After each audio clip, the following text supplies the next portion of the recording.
اتنی بڑی ہستی، اور آگے دیکھو طائف میں پتھر پڑ رہے ہیں اور ہر قدم پہ پتھر پڑتے ہیں، یہاں تک کہ ایک دم پتھر پڑنے سے تو خون نہیں نکلتا، پتھر کون سا کوئی تیر ہوتا ہے، پتھر تو پتھر، لیکن اتنے پتھر پڑے پنڈلیوں کے اوپر کہ پھٹ گئیں، ان سے خون نکلتے نکلتے نکلتے جو جوتا تھا پاؤں میں ایسے ساتھ ایسے چپک گئے، اور ساری کائنات کے دلہا سردار بے ہوش ہو کے گرے۔ وہ آپ کے غلام زید نے نوکر تھے، انہوں نے اٹھایا کندھے پر، بھاگے، پیچھے وہ سر پہ چڑھے ہوئے پتھر مار رہے ہیں، اور آپ جتنا بھاگ سکتے تھے بھاگے، یہاں تک کہ بے ہوش ہو کے گر گئے۔ خون زیادہ نکل گیا تو انہوں نے کندھے پہ اٹھا دوڑ لگائی، اور آگے سامنے باغ تھا، کس کا؟ سب سے بڑے دشمن کا، مکے والے عتبہ بن ربیعہ۔ عتبہ کون ہے؟ یہ جنگ بدر میں جس کے ہاتھ میں جھنڈا تھا، اور جنگ بدر میں قریش مکہ کے لشکر کا جو چیف تھا، وہ اس کا باغ۔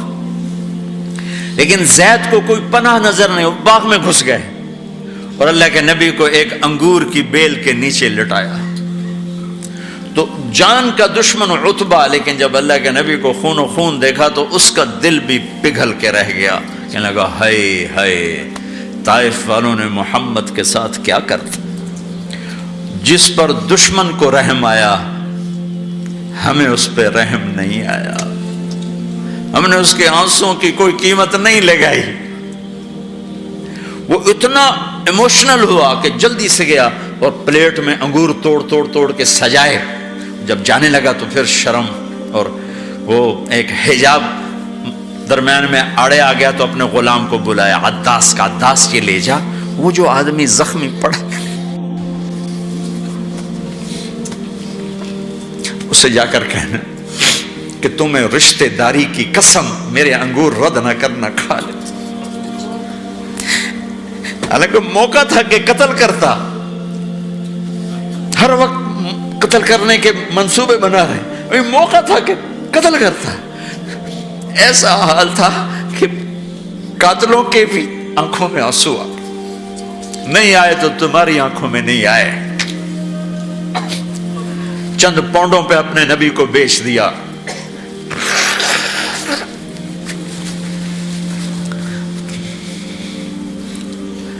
کہنے لگا عداس یہ لے جا، وہ جو آدمی لیٹر پڑا، اسے کہنا تو میں رشتہ داری کی قسم دیتا ہوں میرے انگور رد نہ کرنا، کھا۔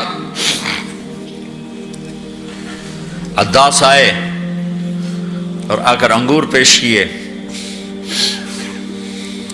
تو اب آپ نے ایک انگور اٹھا کر بسم اللہ، تو عداس کہنے لگا یہ لفظ یہاں تو لوگ نہیں بولتے۔ آپ نے پوچھا تو کہاں کا ہے؟ کہا میں نینوا کا ہوں۔ اچھا، میرے بھائی یونس کے شہر کا، یونس علیہ السلام۔ وہ کہنے لگا وما ادراک ما یونس، آپ کو یونس کا کیسے پتا ہے؟ تو آپ نے فرمایا میں اللہ کا نبی ہوں، وہ بھی اللہ کا نبی تھا۔ تو عداس نے ایک دم آپ کے پاؤں پکڑے اور چومنا شروع کیا اور کلمہ پڑھ لیا، تو آپ کو اپنے سارے زخم بھول گئے۔ پھر جو آپ نے اللہ سے بات کی ہے نا، آئے ہائے ہائے ہائے ہائے، کیا اللہ پاک کے سامنے اللہم اشکو الیک ضعف قوتی وقلت حیلتی وحوانی علی الناس، اے میرے رب آج تجھ سے گلہ نہ کروں، آج تجھ سے گلہ نہ کروں، تو نے مجھے کن کے حوالے کر دی، تو نے مجھے کن کے حوالے کر دی، الی عدو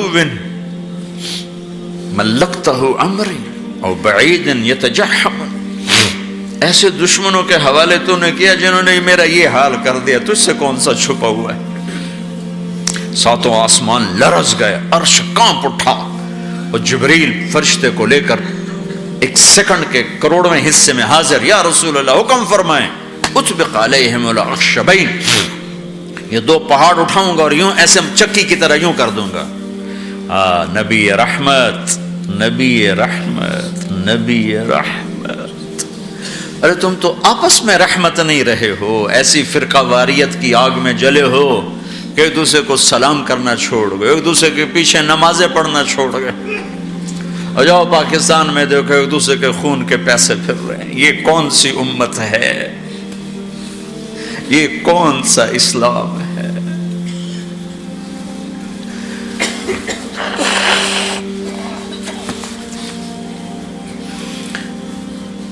حضرت عائشہ نے پوچھا یا رسول اللہ آپ کو سب سے زیادہ تکلیف کہاں پہنچی؟ کہا طائف میں۔ طائف میں 23 برس میں سب سے زیادہ تکلیف کہاں پہنچی؟ فرمایا طائف میں۔ جنہوں نے اتنی زیادہ تکلیف پہنچائی تھی ان سے بدلہ لینے کا وقت آ گیا ہے، اور فرشتہ حاضر ہے، اللہ کی منشا شامل ہے، کر دوں؟